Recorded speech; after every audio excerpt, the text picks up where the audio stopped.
Hello friends, welcome to our channel medical field guidance. तो इस video में हम डिस्कस करेंगे एम्स बीएस नर्सिंग के बारे में। बहुत सारे बच्चों को डेट के रिगार्डिंग इशू आ रहा है कि डेट जो है वो इंक्रीज़ हो गई है। एम्स बीएस नर्सिंग का जो एग्ज़ाम है वो पोस्टपोन हो गया है। तो इस वीडियो में हम इसके बारे में हम डिस्कस करेंगे। अगर पोस्टपोन हुआ है तो कितना पोस्टपोन हो सकता है वो भी हम देखेंगे। ठीक है, काफ़ी बच्चे सिर्फ एक वीक का प्रिडिक्शन कर रहे हैं कि दी सिर्फ एक वीक ही क्या हमारी डेट इंक्रीज़ होगी या फिर एक महीने तक बढ़ जाएगी, तो वो हम यहाँ पे कवर करेंगे। उससे पहले आई होप आप लोगों की तैयारी बहुत अच्छी चल रही होगी। बहुत सारे बच्चे लास्ट टाइम मेरे से शेड्यूल मांग रहे थे जो हमने सेट किया था from 11th April to 20th April, but मैं वो शेयर नहीं कर पाई। स्टिल अभी 20th आ गई है, तो अब वो तो शेयर नहीं हो सकता, ना ही आप उसको कर सकते हो। तो मैंने दूसरा शेड्यूल बना के पहले ही टेलीग्राम पे पोस्ट कर दिया है, तो आप जाके वो चेकआउट कर सकते हो। उसमें बेसिकली कुछ नहीं है, आपका 10 डेज़ का डिवीज़न किया हुआ है। ठीक है, वो आपके लिए बेटर रहेगा। अगर आप फॉलो करना चाहो तो फॉलो कर सकते हो। कहीं से भी तैयारी कर रहे हो, एटलीस्ट इसको फॉलो कर लोगे तो आप लोगों के लिए ईजी रहेगा अपने सिलेबस को कंप्लीट करने के लिए। यहाँ पे जो चीज़ मैंने ये दी है कि भाई 21 तारीख को आपको ये चीज़ करनी है, हो सकता है उसमें से आपकी 70-80% ही कवर हो, सारा कवर ना हो, तो कोई टेंशन की बात नहीं है। जितना होता है उतना करो, जितना रहता है वो हमें आगे के उसमें करवा दूँगी। तो प्लीज़ जो मैंने यहाँ पे दे रखा है उस चीज़ को सीरियसली लेना। टेलीग्राम पे ऑलरेडी डाल दिया है, तो वहाँ से इसको देख सकते हो। आई थिंक एक्सप्लेन करने की ज़रूरत बिल्कुल भी नहीं है, बट फिर भी मैं एक बार बता देती हूँ। जैसे 21 से हम अगर शुरू करें तो मैंने यहाँ 11th बायो की पहली यूनिट डाली है। मैंने कंप्लीट यूनिट डाली है क्योंकि चारों चैप्टर बहुत आसान है, बस एनिमल किंगडम में थोड़ा सा बड़ा है और वो कन्फ्यूजिंग है, उसमें टाइम लगेगा। बट फिर मैंने देखो फिजिक्स का एक ही चैप्टर डाला है और फिजिकल केमिस्ट्री का भी एक चैप्टर डाला है, तो इन दोनों में सिर्फ एक चैप्टर ही है, तो डेफिनेटली आप आराम से कर सकते हो। ठीक है, बहुत टाइम नहीं लगेगा। अगेन यहाँ पे भी मैंने देखो फिजिक्स का एक चैप्टर डाला है, फिजिकल केमिस्ट्री का एक डाला है, तो बायो कहीं ना कहीं बहुत आराम से आप कर लोगे। अब यार देखो, अब वो टाइम नहीं है कि आप लोग 2-3 घंटे पढ़ के चीज़ें कर लोगे। अब आपको चाहिए 10 से 12 घंटे आराम से। तो अगर इतने घंटे पढ़ोगे तो ही सिलेक्शन होगा, अगर आप ज़ीरो लेवल पे हो। बट ज़ीरो लेवल पे हो तो सिलेक्शन हो सकता है, ऐसा नहीं है कि नहीं होगा। ठीक है, सबको प्रूव करना है कि हम सिलेक्शन ले सकते हैं, राइट। देखो जैसे अब अगेन बायो में भी मैंने ज़्यादा बर्डन नहीं डाला है। अब आपके ऊपर डिपेंड करती है कुछ चीज़ें। जैसे देखो 11th की बायो की सेकंड यूनिट में कौन कौन से चैप्टर आते हैं हमारे? आते हैं एनाटमी, मोर्फो, ठीक है, और हमारा एक आता है एनिमल टिश्यू। यहाँ पे तीनों चैप्टर थोड़े हार्ड हैं और बड़े हैं, बट 11th यूनिट 3 में क्या है? Cell cycle, cell bio and आपका बायो मोलिक्यूल। तो देखो ये दोनों चैप्टर बहुत इजी हैं, बहुत छोटे हैं, तो कहीं ना कहीं आप एडजस्ट कर सकते हो। बायो मोलिक्यूल में मैंने अगर कोर्स में बात करें तो बिल्कुल अगर आप देखें तो 1 घंटे में आराम से हो जाएगा। तो ये चैप्टर ऐसे हैं जो आपको एडजस्ट करने पड़ेंगे। अगर मान लो यहाँ पे एक चैप्टर आपका रह जाता है, वो चीज़ आप यहाँ कवर कर सकते हो, वो आपके अंदर पोटेंशियल खुद में होना चाहिए। ठीक है, बट स्टिल यहाँ पे जैसे मैंने देखो बायो की 4th यूनिट बड़ी थी, मुझे पता है, तो मैंने आधी कर दी है और आधी अगले दिन के लिए रख दी है। उसी तरीके से यहाँ पे देखो, जैसे मैंने यहाँ तक आपका पूरा 11th बायो कंप्लीट करवा दिया है 27 तक, तो 28, 29, 30 को जो भी चैप्टर आपके रह गए होंगे 1-2 वो आप यहाँ पे कवर कर सकते हो। ठीक है, एक बार आराम से हो जाएगा। उसके बाद जब हमारा फर्स्ट आपका मई आएगा उसमें मैं आपका अलग शेड्यूल ला दूँगी, उसमें आपकी ये चीज़ें रिवीजन में भी रहेंगी, तो टेंशन लेने की ज़रूरत बिल्कुल भी नहीं है। बट आई होप आप लोग इस चीज़ को आराम से कर रहे होंगे। ठीक है, मैं आप लोगों का एक टाइम सिलेबस कंप्लीट भी करवा दूँगी, एक टाइम रिविज़न भी हो जाएगा, तो इस चीज़ को माइंड में रखो कि मुझे फॉलो करो। उसके बाद देखो पेड कोर्स के जो हमारे बच्चे हैं उनको काफ़ी प्रॉब्लम आ रही है कि दी हमें क्या चीज़ करनी है।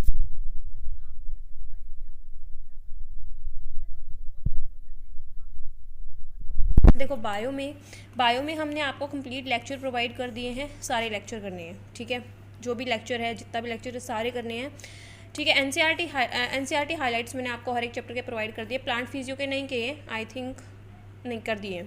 एनसीईआरटी हाइलाइट्स भी आपको सभी मिले हुए हैं, तो ये भी आपको करना है। ठीक है, टेस्ट मैंने सारे प्रोवाइड करे हुए हैं, तो टेस्ट भी करने हैं। अब टेस्ट में बोलोगे दी आपने ह्यूमन फिजियो के एक चैप्टर के प्रोवाइड नहीं किए, आपने तो पार्ट में प्रोवाइड किए हैं, तो इस वो कुछ इशू नहीं है। ठीक है, आपको करने सारे हैं।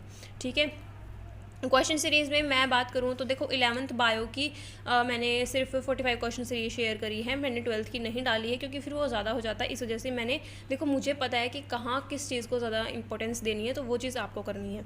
MPQ मैंने ऑल 11th एंड 12th दोनों का दिया है, तो बायो में सिर्फ ये चीज़ें करनी है और ज़्यादा कुछ है ही नहीं। ठीक है, क्वेश्चन मैं बोलती हूँ ना कि कोर्स से आपको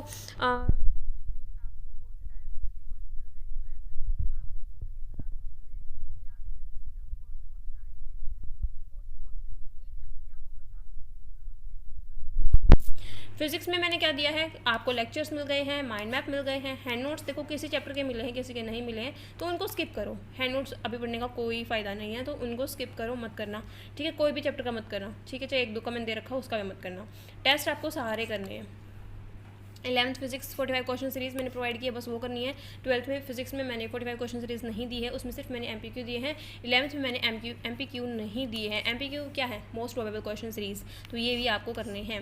केमिस्ट्री में और लेक्चर्स मैंने प्रोवाइड किए हैं, ठीक है। इनऑर्गेनिक ऑर्गेनिक के 1 शॉट हैं, ठीक है, और फिजिकल आपको डिटेल में बताया गया है। उसके बाद माइंड मैप सभी हैं, हैंड नोट्स जो दिए हैं उनको स्किप करो, ठीक है। MPQ मैंने इनऑर्गेनिक ऑर्गेनिक के प्रोवाइड करे हैं, ठीक है, और 45 क्वेश्चन सीरीज़ आपको फिजिकल केमिस्ट्री में मिली है। अब यहाँ पे केमिस्ट्री में मैंने इनऑर्गेनिक की एक PDF प्रोवाइड की है जिसमें मिक्सअप क्वेश्चन है, वो करनी है बस, ठीक है, सेपरेट चैप्टर वाइज नहीं करनी है। ऑर्गेनिक केमिस्ट्री में जैसे नोट्स के साथ ही अटैच करके मैंने कुछ लिंक प्रोवाइड किए हैं, ठीक है, PDF फॉर्म में, तो नोट्स को ओपन करके एक बार उनको देख लेना और कुछ नहीं करना। अलॉन्ग विद दैट मैंने PYQ सीरीज़ एक प्रोवाइड कर रखी है, PYQ सीरीज़ को अच्छे से कर लिए, ठीक है, और जो आपके यूनिट वाइज टेस्ट क्वेश्चंस आ रहे हैं वो भी करने हैं चैप्टर वाइज के साथ साथ।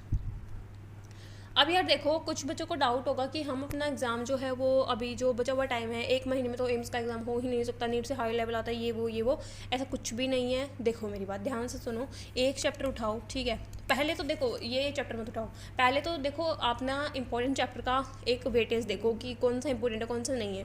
हालांकि वो मैं सजेस्ट नहीं करूँगी कि आपको इंपॉर्टेंट करना चाहिए, बट फिर भी एक आपको कॉन्फिडेंस रहेगा, ठीक है। छोड़ो उस चीज़ को, एक चैप्टर लिया फिज़िक्स का, ठीक है, मैं पेड कोर्स वाले स्टूडेंट को ये गाइड कर रही हूँ, बाकी जो स्टूडेंट जहाँ से तैयारी कर रहे हैं वो इस चीज़ को अपना सकते हो अपने कोचिंग के हिसाब से।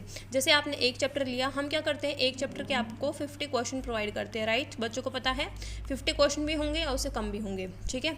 तो अब इन 50 क्वेश्चन मैं फिजिक्स का केस में बता रही हूँ क्योंकि फिजिक्स बहुत कमज़ोर होती है। तो एक चैप्टर आपने उठाया, 50 क्वेश्चन के, जैसे काइनेमेटिक्स मैंने इसी शेड्यूल के अकॉर्डिंग चल लो, जैसे यहाँ पे ना काइनेमेटिक्स दिया हुआ है कि काइनेमेटिक्स आपको करना है, तो काइनेमेटिक्स का क्या कर लो, अपना चैप्टर उठा लो, आपने 50 क्वेश्चन करे, 50 क्वेश्चन करो, सॉल्यूशन देके हो रहे हैं सॉल्यूशन देके करो, ठीक है, टेंशन मत लो। ये नहीं सोचना कि मेरे तो सॉल्यूशन देके हो रहे हैं ऐसे नहीं हो रहे, वो चीज़ नहीं सोचनी है तुम्हें, अपने सॉल्यूशन देके करो, ठीक है।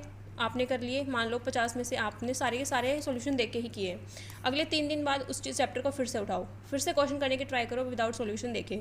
अगर मान लो 10 क्वेश्चन भी आपके हो रहे हैं तो अगेन 40 क्वेश्चन करो, बट 40 जो भी सारे क्वेश्चन आप कर रहे हो ना, ये पेन कॉपी पे लिख लिख के करने हैं, ऐसे नहीं कि हवाबाजी आप कर रहे हो कि हाँ ये ऐसे ही, वो नहीं करना है। फिर क्या करो, और 5 दिन बाद 3 दिन बाद के गैप में फिर उसी चैप्टर को उठाओ, इसमें से आपके 30 क्वेश्चन बनने लग जाएंगे, फिर उठाओ।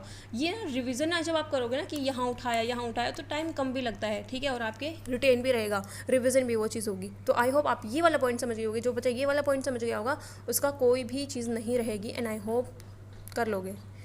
ये अपना के देखो, अगर आप पुअर से पुअर स्टूडेंट होगे, एवरेज से एवरेज होगे, तो भी इसको आराम से कर लोगे। तो please don't worry about anything, सारी चीज़ें भूल जाओ, बस इस चीज़ के ऊपर फोकस करो। कहीं से भी पढ़ रहे हो, चाहे कोई भी कोचिंग आप अपना रहे हो, सेल्फ स्टडी कर रहे हो, बस ये चीज़ करो, ठीक है। 100% सिलेक्शन होगा। और मुझे कमेंट सेक्शन में लिख के जाना कि कौन कौन बच्चा ये चीज़ कर रहा है। मैंने ना जैसे लास्ट मैंने बताया था अभी, जैसे हमारा जो बैच था पेड कोर्स का, उसमें मैंने स्टूडेंट को स्प्लिट कर दिया है ताकि जो टीचर्स हैं वो उनको ऑब्जर्व करें कि भाई इस टेस्ट में पर्टिकुलर इस बच्चे ने ये परफॉर्मेंस दी है, तो उसको हम कैसे इंप्रूव कर सकते हैं। तो वो चीज़ आपके साथ भी होनी चाहिए, अपने आप को ऐसे इंप्रूव करो, ठीक है। एक बच्चे पे इम्प्रूवमेंट करना बहुत ज़रूरी होता है। जैसे अगर हमारे टोटल स्टूडेंट हैं 400 बैच में, तो 400 के 400 का सिलेक्शन नहीं हो सकता है, बट 400 में से अगर 300 का सिलेक्शन हो रहा है तो वो बहुत बड़ी बात है।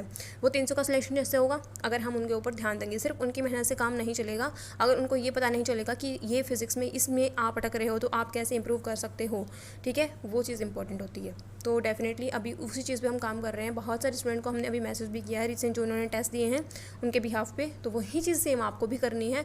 आप कोर्स नहीं ले सकते हो या और कहीं कोचिंग ज्वाइन कर रखी है, तो कोशिश करो कि आप अपने पेरेंट्स को इस चीज़ में इन्वॉल्व करो, अपने एल्डर ब्रदर सिस्टर को इसमें इन्वॉल्व करो, उनसे आप उनके सामने बैठ के आप चीज़ कर रहे हो, ठीक है। अपने क्वेश्चन खुद मतलब करो और उनसे पूछो कि क्या हमारा रिजल्ट रहा, क्या इंप्रूवमेंट रही, वो चीज़ आपको करनी है। और ये चीज़ आप सेल्फ भी कर सकते हो, बट सेल्फ उतना इंप्रूवमेंट नहीं होता है, साथ में कोई रहेगा तो ज़्यादा इंप्रूवमेंट होगा। Thank you for watching this video. कोई भी डाउट या क्वेरी है तो आप पूछ सकते हो, बट एक चीज़ मैं बताना भूल गई कि एग्ज़ाम कब तक पोस्टपोन रहेगा। तो देखो एग्ज़ाम एक हफ्ता शिफ्ट होगा, अगेन सबको पता है कि ज़्यादा से ज़्यादा लेट नहीं होगा। गाइडलाइन भी आ चुके हैं, जून के बाद एग्ज़ाम नहीं होगा INC की तरफ से BSc नर्सिंग के लिए एंट्रेंस एग्ज़ाम। तो जून में ही हो जाएगा, बहुत ज़्यादा लेट लेके नहीं चलना है। Thank you for watching this video. और हाँ, जैसे एक हफ्ता आपको मिल रहा है, 1 जून से 7 जून तक का आपका टाइम मिल रहा है, उसमें आपका एक बार रिवीजन हो सकता है, तो प्लीज़ अच्छे से पढ़ो यार। ऐसा नहीं करना है कि भाई मेरा तो नहीं होगा, सिलेबस कंप्लीट नहीं है, ज़ीरो से शुरू करूँगी तो नहीं होगा। यार आराम से हो जाएगा, बस मेरा एक होता है ना, मेरी बात मान के देखो, तुम्हारे बहुत आराम से हो जाएगा।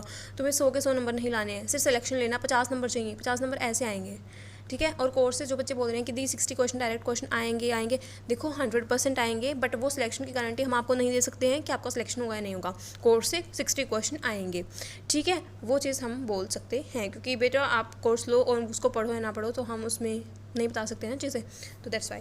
Thank you for watching this video. Again कोई डाटा इंक्वायरी है तो आप पूछ सकते हो, व्हाट्सअप नंबर मैंने प्रोवाइड करते हैं। बहुत सारे बच्चों का डाउट आता है कि दिया आप व्हाट्सअप पर रिप्लाई नहीं करते हो, क्योंकि बहुत सारे बच्चे एक साथ रिप्लाई करते हैं तो वो चीज़ का रिप्लाई नहीं हो पाता है, ठीक है। बट फिर भी जो इंपॉर्टेंट होता है मैं कोशिश करती हूँ कि मैं रिप्लाई कर दूँ, ठीक है।